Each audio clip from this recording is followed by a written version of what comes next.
Don't you just love it when the kids wear t-shirts that they've made on their own? Well, I've got some quick little tips to show you on how to make that perfect t-shirt painting. First of all, when you picked out your t-shirt, one of the things that you want to do is you want to make sure that you've washed it. And what that does is it removes the sizing that's in the shirt, which will make it much easier for the paint to adhere to the shirt. So make sure you do that first. The other thing you want to use is a t-shirt board. If you don't have a t-shirt board, or the shirt maybe you're using is bigger than the board, you can either put wax paper in between or some kind of piece of cardboard, but if you're going to use cardboard, make sure that you put some wax paper or something over it. This actually is coated with a little bit of wax paper because if the paint seeps through, you don't want it to stick to the cardboard, and it will. So we've got our shirt already.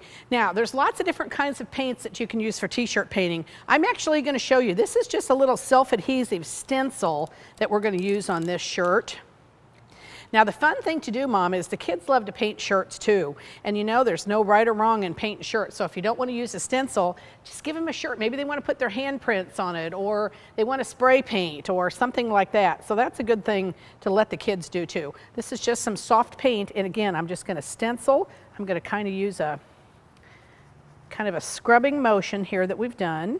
We'll pull off our stencil. Now the stencil can be used again, so just set it aside and you can wipe off the paint. And look what we've done. We've got a great little stencil on here.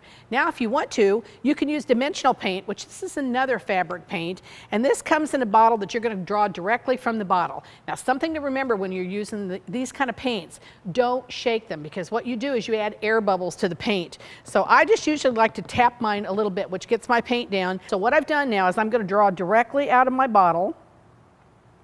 And I'm just going to draw very slowly.